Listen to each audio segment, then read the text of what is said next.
어느 집사님 부부가 추수감사 주일날 아침에 크게 싸웠답니다. 헌금 때문에 추수감사 주일날 아침에 크게 다툰 거죠. 한 이부자리를 덮고 자는 부부도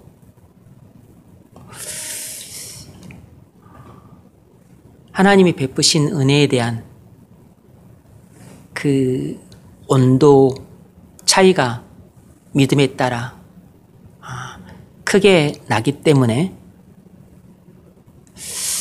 그런 일들이 일어나는 것입니다. 그런데 그런 일은 아주 드물게 일어나는 일이 아니고 종종 때로는 자주 공개되지는 않지만 교인들 가정에서 일어나는 일입니다. 늘 우리가 감사하며 살아야 하지만 사실은 그렇지 못합니다. 그래서 추수감사절은 하나님께서 우리에게 베푸신 은혜를 돌아보며 감사신앙을 회복하자는 의미에서 지키는 절기입니다. 만일 우리가 절기를 맞이할 때마다 감사헌금이 부담이 되어 싫고 짜증이 난다면 우리 신앙은 이미 죽어 있는 것이나 다를 바 없습니다. 감사하는 마음이 약하다는 것은 믿음이 약하다는 것이고 하나님에 대한 사랑도 작아졌다는 뜻이 되는 것입니다. 그래서 감사는 그리스도인의 믿음에 중요한 척도에 해당합니다. 여러분은 어떻습니까? 절기를 맞이할 때마다 마음속에 감사하는 마음도 안 생기는데 헌금 봉투를 볼 때 짜증이 나십니까? 이런 분은 지금 마음이 메말라 있어서 참 힘들게 신앙생활하고 있는 중입니다. 아니면 절기를 맞이하는 것이 그 어떤 평상시 주일과는 다르게 말할 수 없이 즐겁고 감사하는 마음이 넘쳐 하나님께 헌금하는 것이 아깝지 않고 더 드리고 싶은 마음이 가득하십니까? 이런 분은 마음에 생수의 강이 흘러넘쳐 하나님께 찬양할 뿐만 아니라 주변 사람들을 살리는 사람입니다. 이런 분은 주일 예배 드리러 나오는 것이 일주일 중 가장 기쁘고 즐거운 날이 될 것임이 틀림없습니다. 왜냐하면 이런 사람 마음속에는 이미 천국이 임하되 왕성히 임해 있기 때문입니다. 이런 사람은 어딜 가든 그곳은 천국으로 바뀌게 됩니다. 이런 사람은 가정을 이루어도 그 가정은 틀림없이 천국이 될 가능성이 높습니다. 하나님께서 우리에게 좋은 일보다 좋지 않은 일들이 훨씬 더 많이 생긴다는 것을 잘 아시면서 왜 하나님은 해년마다 우리에게 맥주 감사절, 추수 감사절 이런 것들을 지키게 하십니까? 그래서 왜 우리를 이렇게 힘들게 하시죠? 그것은 하나님께서 우리를 귀찮게 하시고 불편하게 만들려고 하시는 것이 아니고 감사신앙을 잃어버리면 하나님의 그 사랑도 잃어버리기 십상이고 그리고 모든 것이 뒤죽박죽이 돼버리기 때문에 우리의 죄와 그리고 세상에서 그 그 혼탁한 삶 속에서 감사신앙을 잃어버리기 쉬운 우리에게 감사신앙을 다시 회복할 수 있는 그 변곡점이 되는 절기들을 하나님이 꽂아서 우리로 하여금 다시 잃어버린 감사신앙을 회복하게 만드실 것입니다. 왜냐하면 감사는 놀라움이 가득한 삶으로의 초대장과 같기 때문입니다.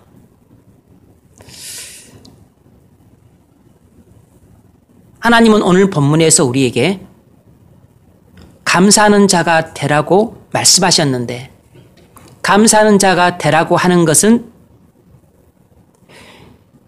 우리에게 환경에 휘둘리지 말고, 환경이 어떻든지 간에, 여건이 어떻든지 간에, 상황이 어떻든지 간에 항상 주님을 믿음으로 살라는 메시지인 것입니다. 어떤 전도사님이 유학 중에 아버지 사업이 부도가 나서 학업을 중단하고 돌아와야 됐습니다. 되게 심란했겠죠. 당장 생활할 돈이 필요했기 때문에 갖고 있던 금부치들을 팔기로 했습니다. 조금이라도 돈을 더 주는 가게를 며칠 동안 찾아서 돈을 마련해 왔는데, 그 돈을 엄마가 추수감사헌금으로 다 드리자고 생각지도 못한 황당한 제안을 한 것입니다. 그래서 엄마랑 심하게 다투고 속이 무척 상했습니다. 다음날 새벽에 새벽 기도를 가는데 엄마랑 말 한마디도 안 하고, 그리고 예배를 드리고 기도를 했습니다. 오랜만에 깊이 통회하는 마음으로 회개 기도를 하게 되었습니다. 갑자기 경제 상황이 나빠졌다고 기쁨으로 헌금하던 마음이 변해서 이제는 헌금 자체를 부담스럽게 여기면서 하나님께 대한 감사의 마음을 잃어버린 자기의 어리석음을 깨닫고 펑펑 울었습니다. 그때 하늘에서 주님의 위로가 내려왔습니다. 돈에 대한 집착이 떠나갔습니다. 인격적이신 하나님은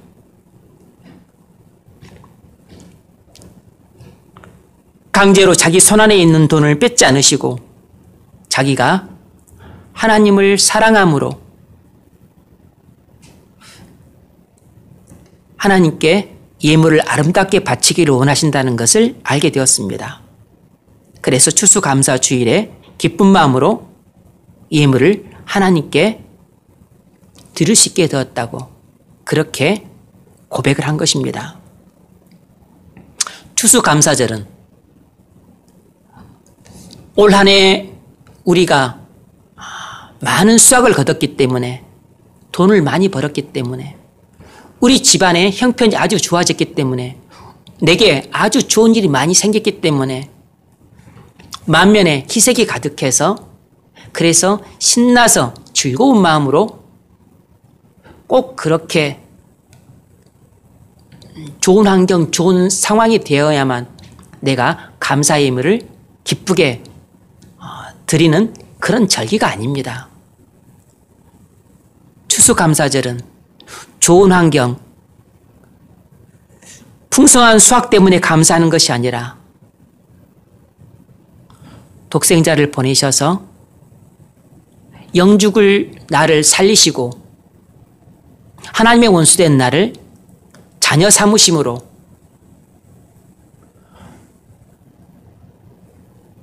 값없이 모든 은택을 아낌없이 베풀어 주신 그 하나님의 사랑에 감사하는 절기인 겁니다. 올해 장마가 길고 태풍이 와서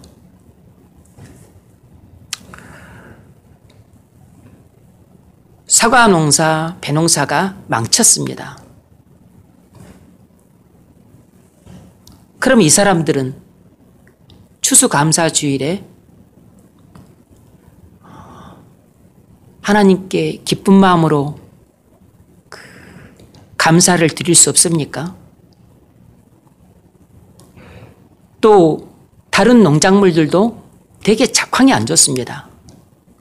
그러면 올해 흉년이 들고 또 채소도 작황이 안 좋으니까 그런 농사에서 손해를 크게 본 사람은 그러면 하나님께 원망과 불평으로 예배해야 된다는 뜻입니까? 그런 것은 아니겠죠.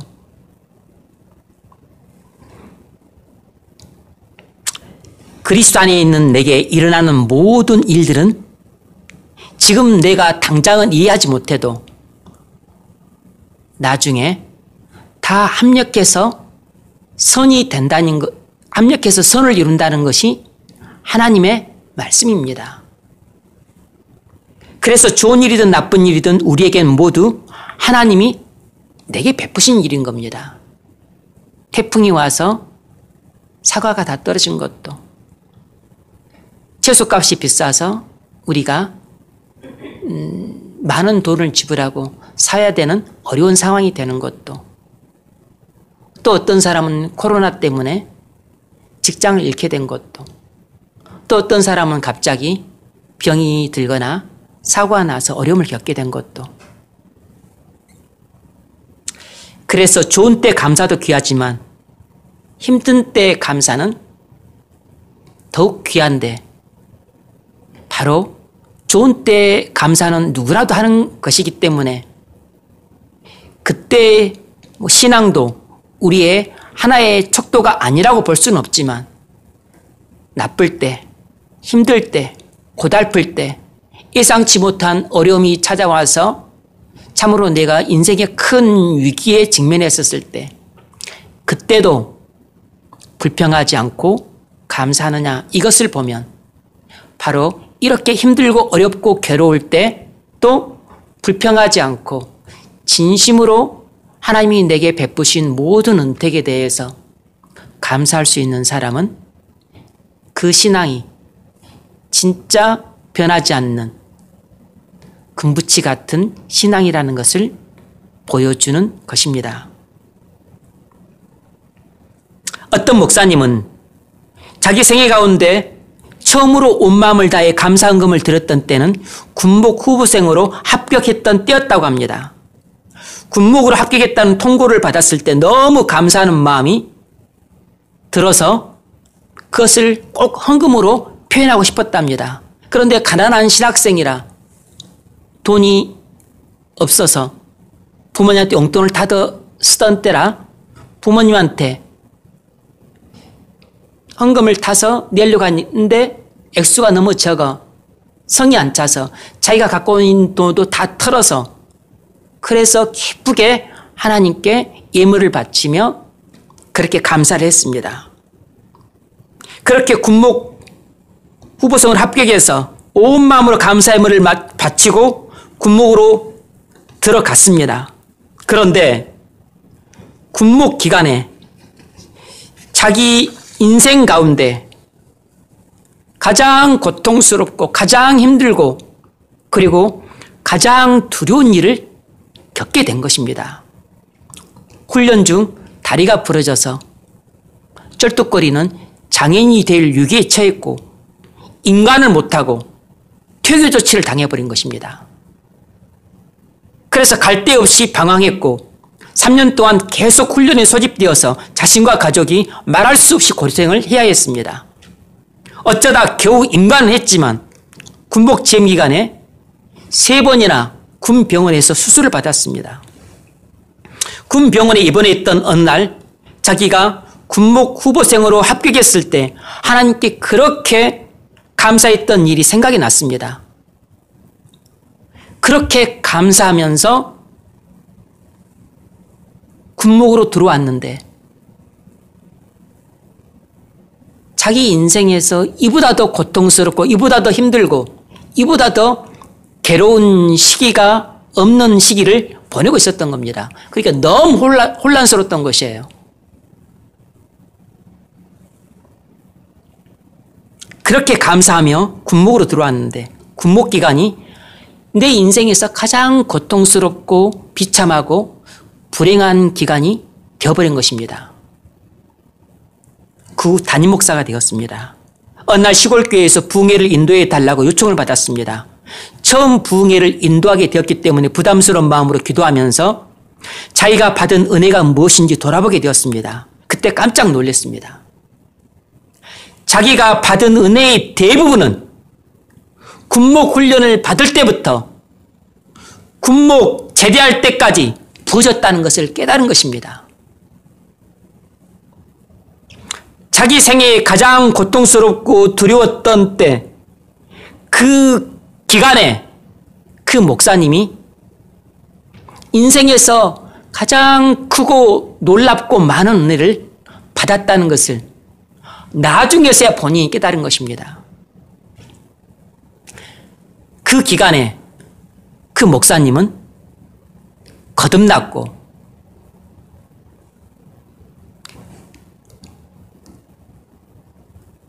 기도의 문이 열렸고 소망의 눈이 뜨였고 무엇보다도 주님과 인격적인 관계가 그때부터 시작이 되었던 겁니다.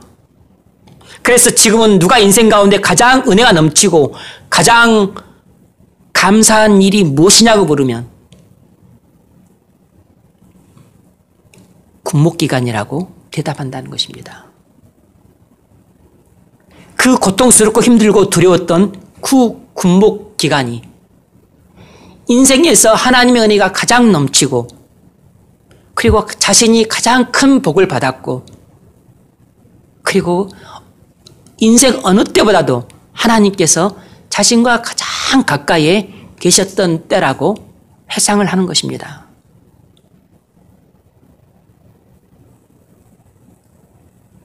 여러분에게 혹시 감사하는 마음이 어떤 어려움 때문에 사라져버리지 않았습니까?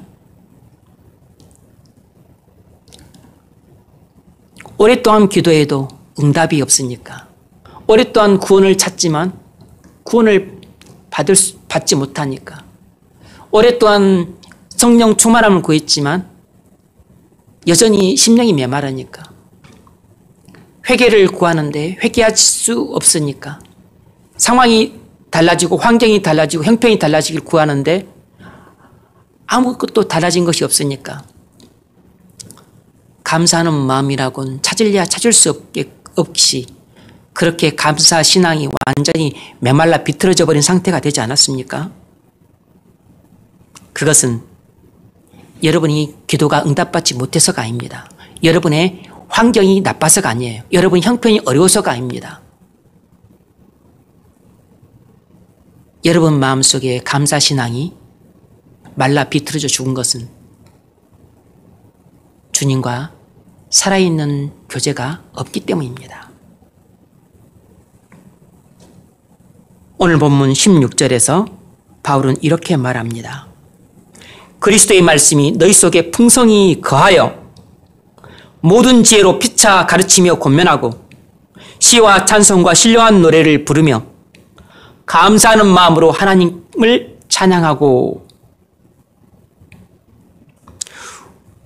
그리스도의 말씀이 우리 속에 풍성히 거한다는 것은 우리가 주님과 친밀한 교제를 나누는 것을 말합니다. 우리가 주님과 친밀한 교제를 나누게 되면 우린 주님으로부터 영혼의 생수를 충만히 공급받게 됩니다. 그때 우린 심령의 감사가 넘치게 돼요. 감사가 좋은 환경, 좋은 여건에서만 나오는 것이 아닙니다. 만일 감사가 좋은 환경, 좋은 여건에서만 나온다면 그건 진정한 감사가 아닙니다. 진정한 감사는 좋은 환경과 좋은 여건뿐만 아니라 나쁜 환경, 나쁜 여건에서도 나올 때 그것이 비로소 진정한 감사라 볼 수 있습니다.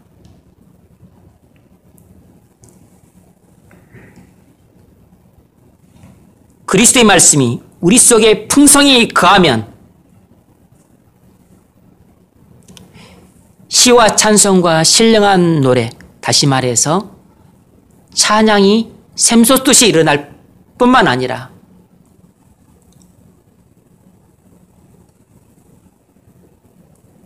감사하는 자가 되는 것입니다. 감사하는 마음으로 하나님을 찬양하게 돼요.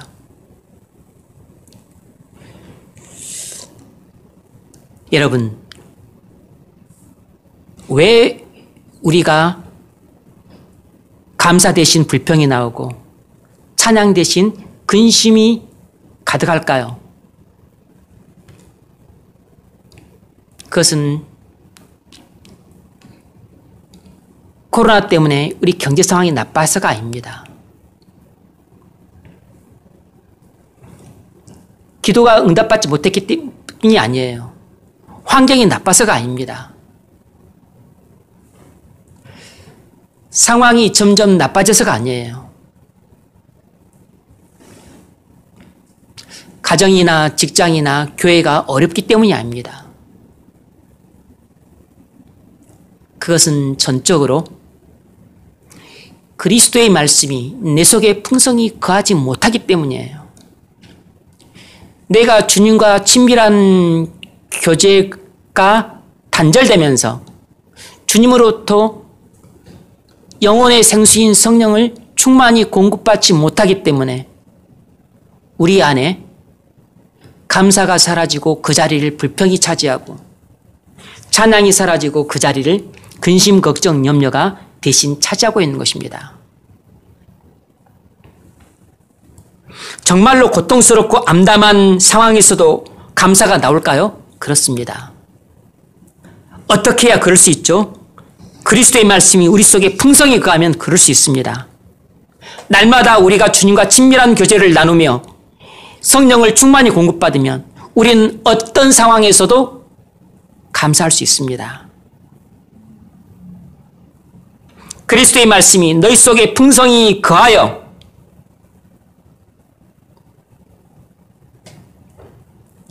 감사하는 마음으로 하나님을 찬양하고 주님과 친밀한 교제를 통해 성령 충만함을 받으면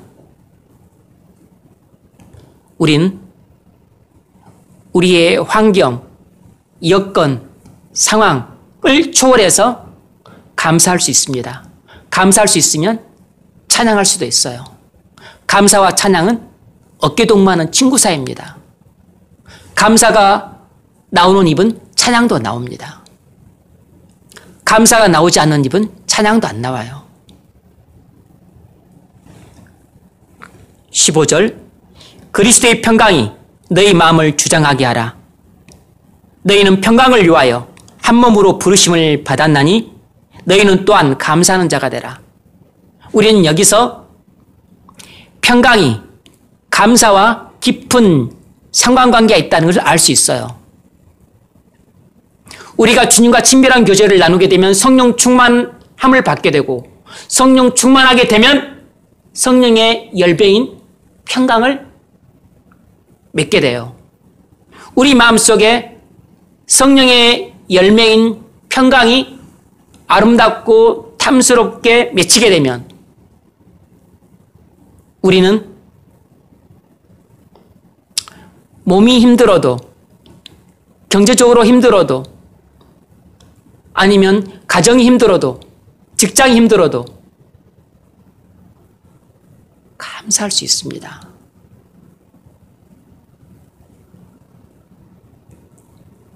그리스도의 평강이 우리 마음을 주장하면 우리는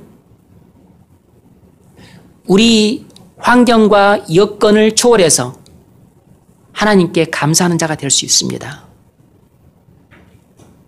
그리스도의 평강이 너희 마음을 주장하게 하라. 그래서 감사하는 자가 되라. 이렇게 권면하고 있어요. 바울 일행이 빌립보 감옥에서 감사했더니 옥문이 열렸습니다.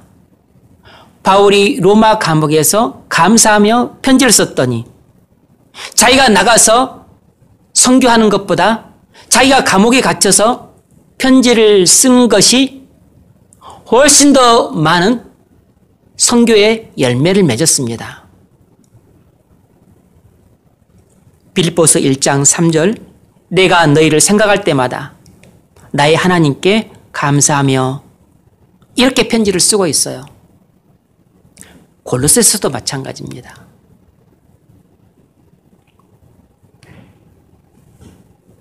평강이 감사를 낳기도 하지만 정반대로 성령의 인도하심에 순종하여 드리는 감사가 우리 마음에 없던 평강을 가져오기도 해요.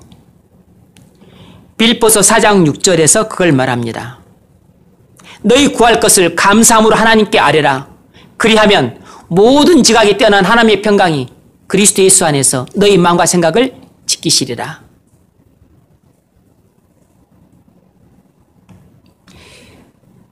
감사함으로 기도할 때 하나님의 평강이 우리 마음과 생각을 지키신다는 말은 골로새서 3장 15절에서 말했던 것처럼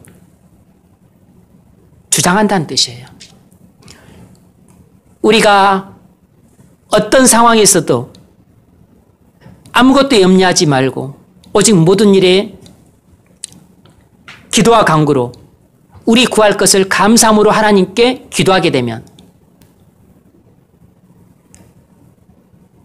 모든 지각이 뛰어나신 하나님의 평강이 그리스도 예수 안에서 너희 마음과 생각을, 우리 마음과 생각을 지키시리라 주장하신다는 것입니다. 감사가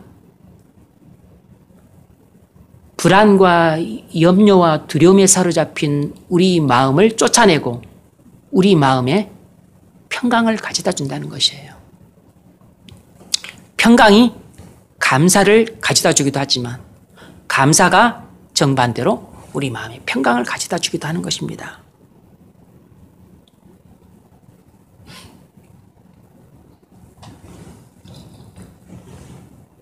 그런데 주님과 친밀한 교제가 끊어지면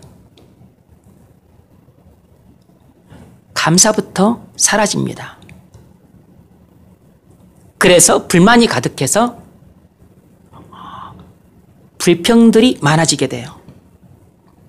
원망하고 불평할 때 무슨 일이 일어납니다.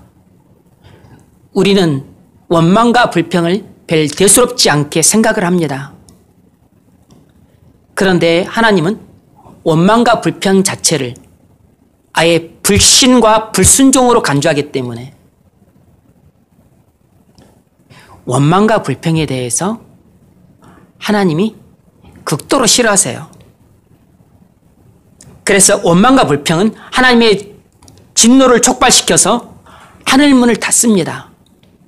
민수기 14장 29절을 보면 나를 원망하는 자 전부가 내가 맹세하여 너에게 살게 하리란 땅에 결탄코 들어가지 못하리라.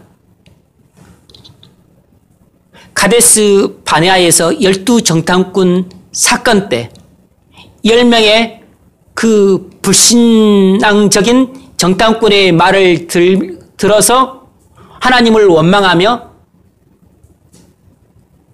가나안 땅에 들어가기를 거부했던 이스라엘 백성들을 향해 내린 하나님의 저주의 선언입니다.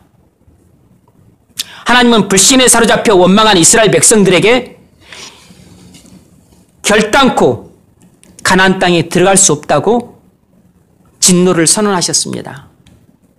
하나님은 불평하는 자들에게 은혜를 더 풍성히 부어주시는 게 아니고 은혜를 끊어버리십니다.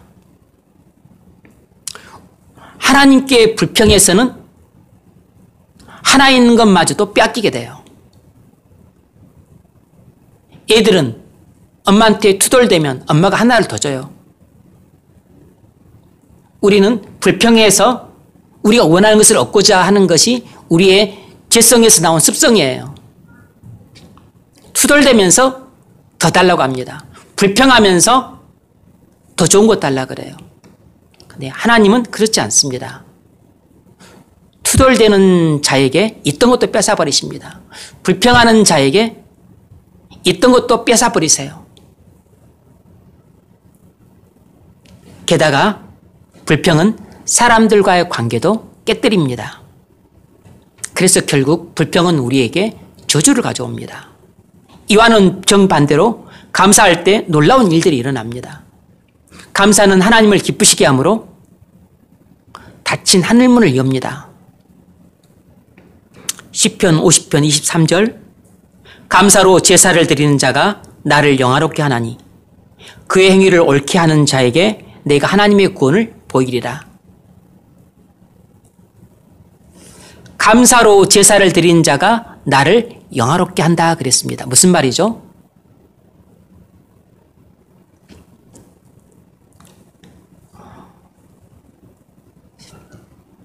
구약 시대에는 의무적으로 하나님께 제사를 드려야 됐어요. 그래서 감사하는 마음도 없이 형식적으로 드리는 경우가 자주 있었죠. 그런데 하나님은 그것을 역겨워하셨어요.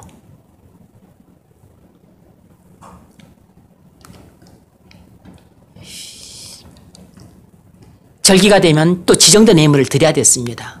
근데 그런 것 말고 하나님께서는 예배뿐만 아니라 하나님께 감사해서 예물을 갖고 나올 때도 정말로 감사하는 마음이 충만해서 예물을 갖고 나오는 사람은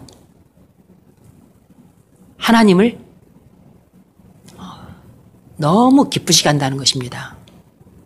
그래서 하나님을 이렇게 기쁘시게 하는 사람에게 하나님은 그 사람에게 줄 수 있는 최고의 복인 구원을 베풀어 주신다는 것이에요. 감사로 제사는 드리는 자가 하나님을 영화롭게 하나니 그 행위를 옳게 하는 자에게 내가 하나님의 구원을 보이리라.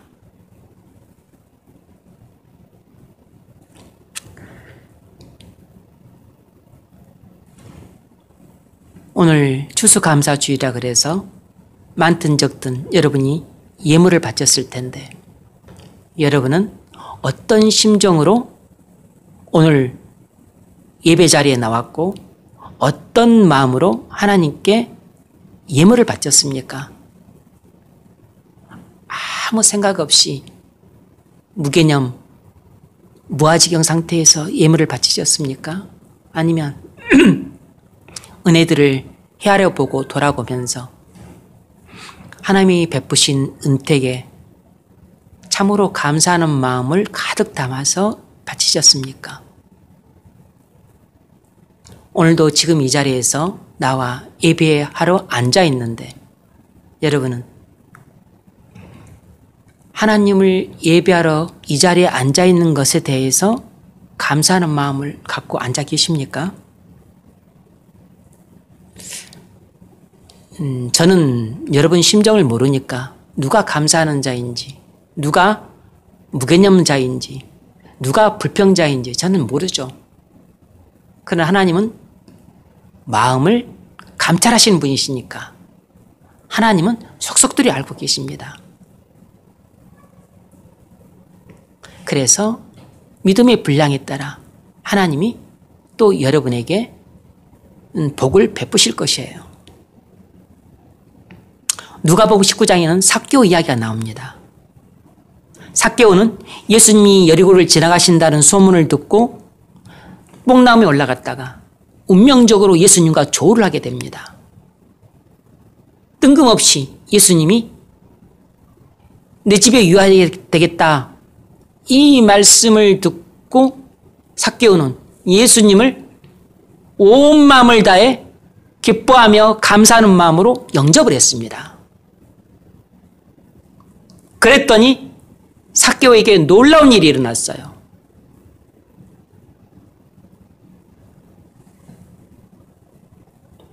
예수님이 삭개오 집만 들어오신 게 아니고 자기를 기쁨과 즐거움과 감사하는 마음으로 맞이한 삭개오의 마음문을 열고 삭개오의 마음속으로 들어가셨어요. 그래서 삭개오가 예수님과의 짧은 만남 속에서 놀랍게 회심을 하게 됩니다. 그래서 삭개오가 예수님이 자기 마음에 들어오셔서 구주가 되시고 그리고 자기에게 예상치 못한 하나님의 자녀된 은혜를 베푸신 것이 너무 감사해서 자기 재산 절반을 가난한 자들에게 나눠주겠다고 했고 토색한 것은 4배를 갚겠다고 그렇게 자진해서 회개를 했어요. 이것은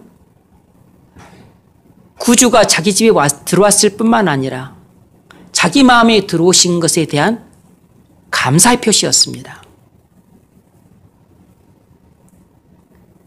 삭개오는 감사를 통해 놀라움이 가득한 삶으로 초대를 받았습니다.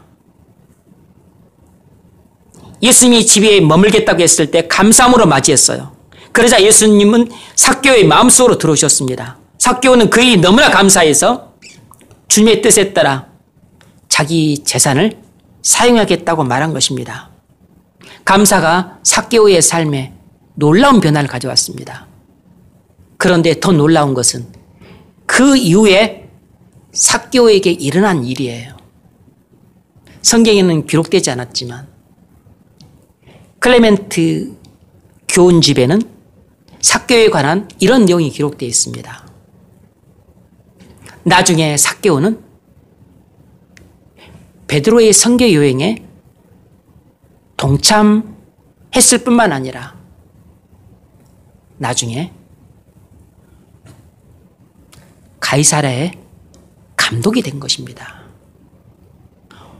어거스틴이 히포의 감독이 된 것처럼 이 세리장 삭개오가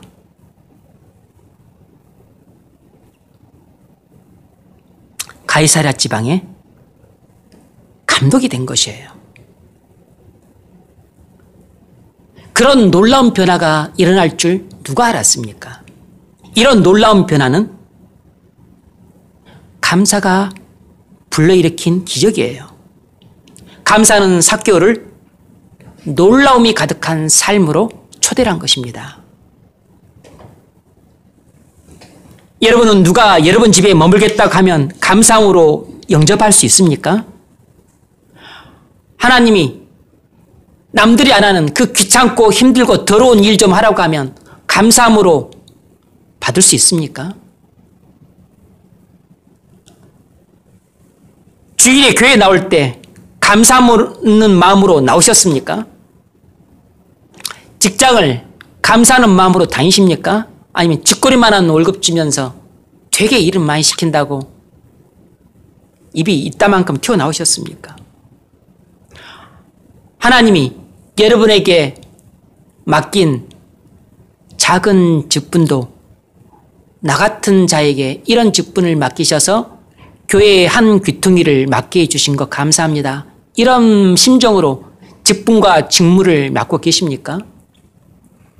형제는 한 달에 한 번 정도, 자매들은 한 달이나 2번에 뭐 요즘엔 뭐 안 하기도 하지만 음식을 만들기도 하는데 여러분 귀찮고 짜증이 나서 하십니까? 아니면 감사하는 마음을 하십니까? 사람은 잘 모르죠. 감사하는 마음으로 하는지 아니면 투덜대는 마음으로 하는지. 그런데 하나님은 그걸 다 보시고 계산에 넣으신다는 것입니다. 감사할 때 우리가 예기치 못했던 놀라운 일들이 일어납니다. 생각지도 못했던 기적 같은 일들이 일어나곤 해요. 감사는 우리를 놀라움이 가득한 삶으로 초대합니다. 이용규 선교사가 지은 내려놓음이란 책에는 이런 내용이 있습니다. 몽고 선교사시죠? 몽골 어느 교회에서 예배를 드리고 있는데 벌레로라고 하는 자매가 땀으로 뒤범벅이 되어서 교회에 들어오더랍니다. 이 자매는 예배 몇 시간 전에 손을 잃어버려서 찾으러 뛰어나갔다가 아무리 찾아도 찾지를 못했어요. 그런데 예배 시간이 임박하니까 소를 버려두고 예배에 참석하려고 들판을 가로질러 뛰어왔다는 것입니다. 우리나라에서도 소는 농가의 재산 1호예요. 그런데 몽골에서 소는 더 말할 것도 없죠. 재산 목록 1순위입니다. 소 한 마리가 몽골 사람의 1년치 월급과도 같습니다. 이 자매는 예수 믿은 지 몇 달밖에 되지 않았는데 예배의 중요성을 깨닫고는 그 재산 목록 1호인 소를 포기하고 예배에 참석하겠다고 교회로 달려온 겁니다. 그런데 기적이 일어났어요. 예배를 마치자마자 예배당 밖에서 잃어버린 소 울음소리가 들리는 것입니다. 잃어버린 소가 제 발로 예배당으로 찾아온 것이에요.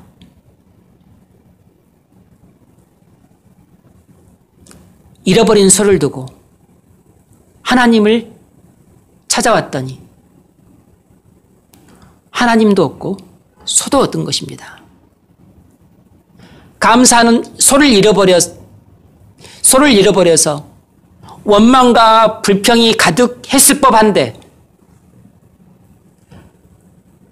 자기를 구원해 주신 하나님 은혜에 감사하고 그리고 감사하는 마음으로 예배에 참석했더니 하나님의 은혜도 없고 그리고 재산목도 1호인 소도 다시 되찾은 것입니다.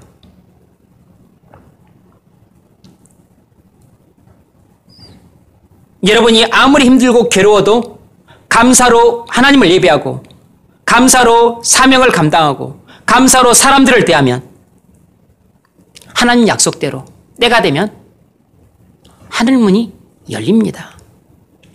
하나님의 구원을 보게 됩니다. 감사는 반드시 우리를 놀라움이 가득한 삶으로 초대해요.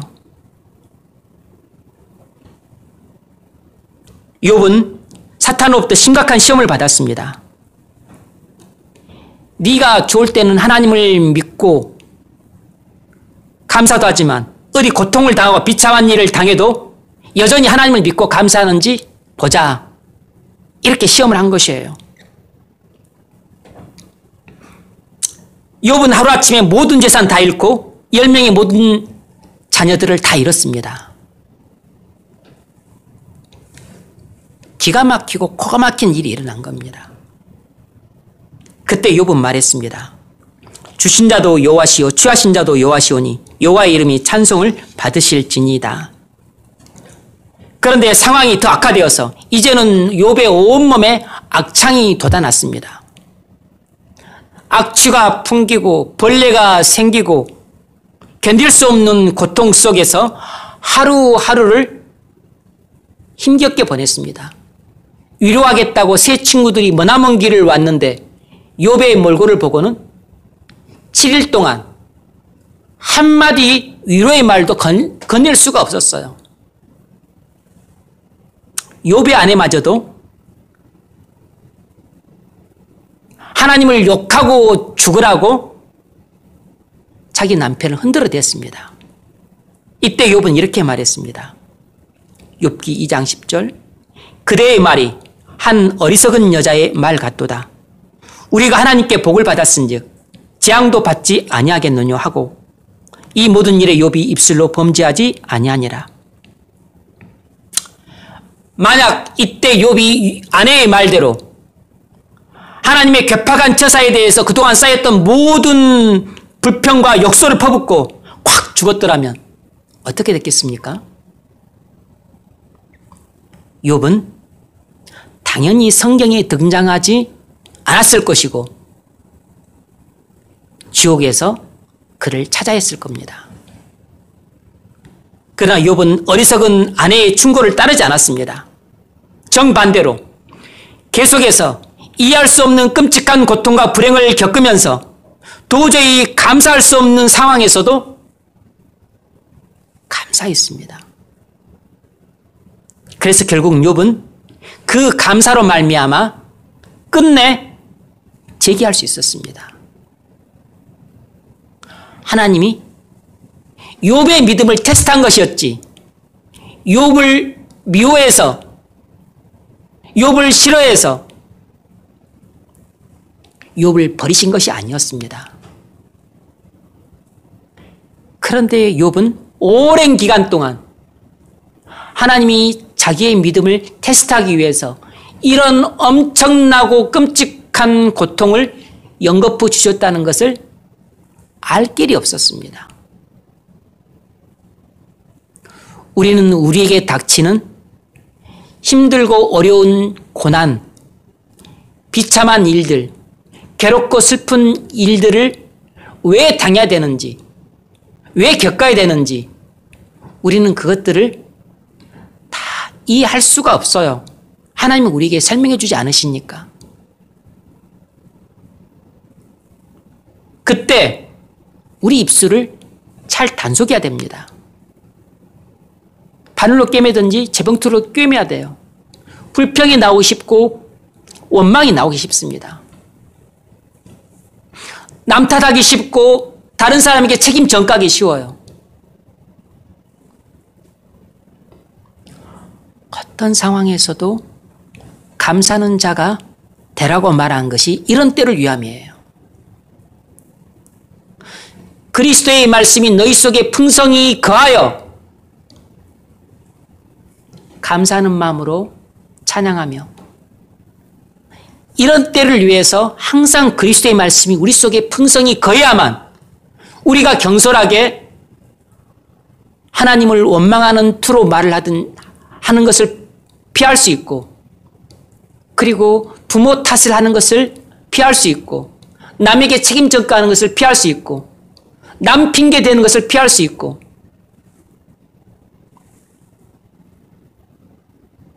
그런 상황에서도 감사할 수가 있는 겁니다. 여러분, 목사님, 불평하는 게 그렇게 큰 죄입니까? 원망하는 게 그렇게 큰 잘못인가요? 일반적으로 우리 생각은 안 그렇습니다. 그런데 하나님은 그렇게 안 보시는 것이에요. 그리고 여러분, 우리의 신체 메커니즘도 이미 어떻게 돌아가는지를 이렇게 이해를 하면 하나님이 그렇게 우리에게 원망과 불평하지 말고 감사하는 자라가 되라고 말씀하신 이유를 조금 이해할 수 있어요. 우리 뇌에는 언어 중추신경이 있어요. 이 언어 중추신경을 손으로 탁 터치를 하면 우리 몸의 모든 신경들이 다 반응을 합니다. 그러니까 의학자가 말하기를 언어 중추신경이 우리의 모든 신경을 다 지배하고 있답니다. 그런데 야고보서도 그렇게 말을 해요.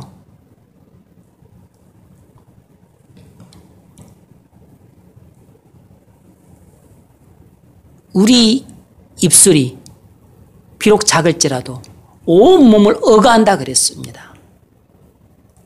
그래서 입술을 잘못 놀리면 우리 온 몸에 재앙을 불러일으킨다고 말을 한 것이에요.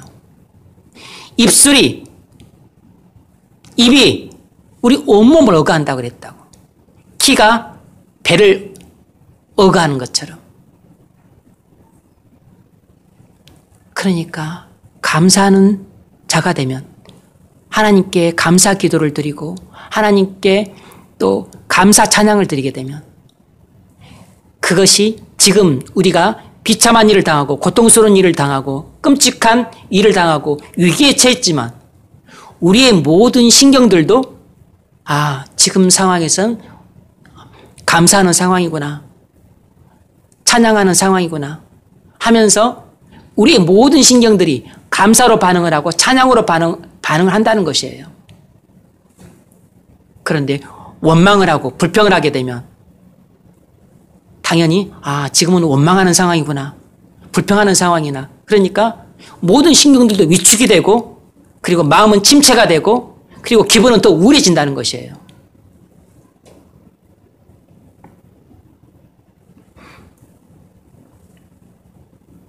욥기 42장 12절을 보면 여호와께서 욥의 말년에 욥에게 처음보다 더 복을 주시니 그랬습니다.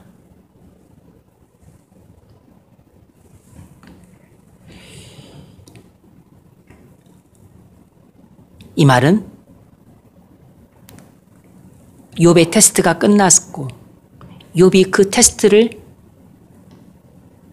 잘 통과했기 때문에 하나님의 은혜로 잘 통과했기 때문에 하나님께서 욥에게 놀라운 삶으로 초대해 주신 것입니다. 마찬가지로 사단은 우리도 시험합니다. 인간은 이기적이고 계산적이라 고통과 불행을 만나면 하나님을 배반하고 불평하고 믿음을 버리기 쉬운 존재입니다. 사단은 이를 너무나 잘 알기 때문에 욥의 아내처럼 우리에게 힘든 일 당하고 고통스러운 일 당할 때, 일이 안 풀리고 힘들 때, 인생의 큰 시련과 위기에 직면했었을 때 그렇게 눈물로 기도하고 애원했음에도 불구하고 하나님께서 우리 기도를 들어주지 않았을 때 사단은 욥의 아내처럼 우리에게 하나님을 욕하고 죽으라고 그렇게 꼬드겨요.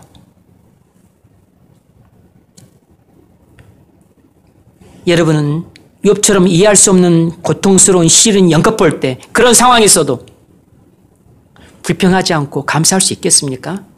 여러분이 그런 정도의 신앙으로 무장되어 있습니까? 여러분 마음속에 그리스도의 말씀이 풍성히 거해서 그런 상황에서도 감사할 수 있겠습니까? 그런 상황에서도 찬양할 수 있겠어요?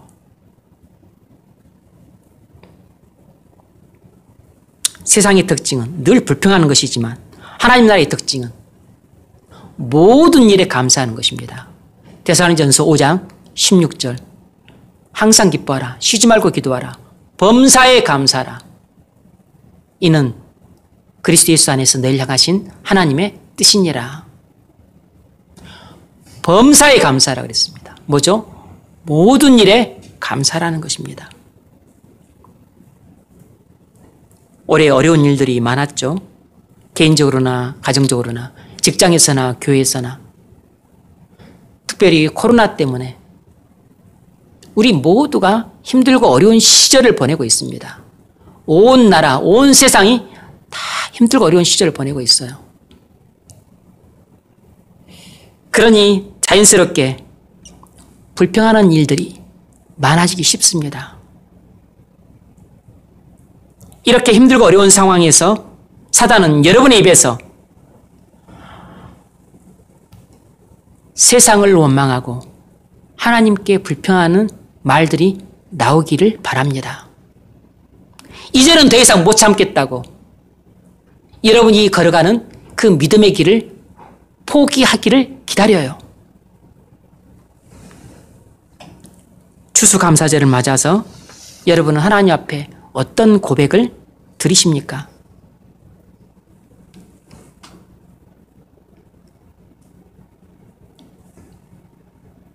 하나님을 불러도 대답이 없고 이렇게 부르다가 내가 죽게 될지도 모를 그런 상황에 직면해서 너무나 나를 둘러싼 이 암담한 현실 때문에 여러분 낙심하고 좌절하십니까? 그냥 원망과 불평하는 마음이 가득 생기십니까? 아니면 이 암담한 현실 속에서도 믿음으로 감사 기도를 드리고 계십니까? 우리가 죄의 영향을 받고 또 세상살이에 지치고 또 그리스도의 말씀이 우리 속에 메마르게 되면 우리 마음속엔 나도 모르게 감사와 찬양은 사라지고 원망과 불평이 가득하게 되고 근심과 불안이 가득하게 돼요. 여러분 그럴지라도 어떻게 하라고요? 마음속에는 원망과 불평이 있어도 입술로는 절대로 말하지 마십시오. 입술만이라도 여러분 감사 기도를 하십시오. 그리고 하나님을 찬양하십시오. 마음에 원망과 불평이 가득하고 그리고 불안과 두려움이 가득해도 내 의지로 그리고 하나님 말씀에 순종하는 마음으로 성령의 인도를 따라 내가 하나님께 찬양을 하고 감사를 하기 시작하게 되면 그것이 나중에는 역전이 돼서 우리 마음속에 원망과 불평을 몰아내고 그리고 근심과 두려움을 몰아내고 대신 정말로 감사하는 마음이 생기고 찬양하는 마음이 생기게 하고 우리 마음속에 평강이 찾아오게 되고 그리고 담대한 용기가 찾아오게 됩니다.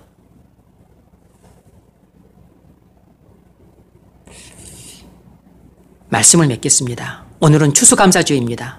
하나님은 우리에게 감사하는 자가 되기를 바란다고 말씀하지 않으시고 감사하는 자가 되라고 명령하세요. 너희는 감사하는 자가 되라. 이건 하나님의 명령이므로 선택사항이 아닙니다. 어떤 상황에서 우리는 감사하는 자가 되어야 합니다. 그럴 때 우리 삶에 놀라운 일들이 일어납니다. 감사는 반드시 우리를 놀라움이 가득한 삶으로 초대를 합니다. 여러분, 감사하는 자가 되십시오. 그러면 여러분에게 놀라운 삶의 변화가 나타날 겁니다. 감사가 더 큰 감사를 불러일으킬 것이에요. 감사는 놀라움이 가득한 삶으로의 초대장입니다. 추수감사주의를 맞아 죄와 세상과 사단의 유혹 때문에 잃어버렸던 감사신앙을 우리 모두 다 회복할 수 있기를 바랍니다. 그래서 여러분 인생이 놀라움이 가득한 그런 삶으로 변화될 수 있기를 주의 이름으로 축원합니다.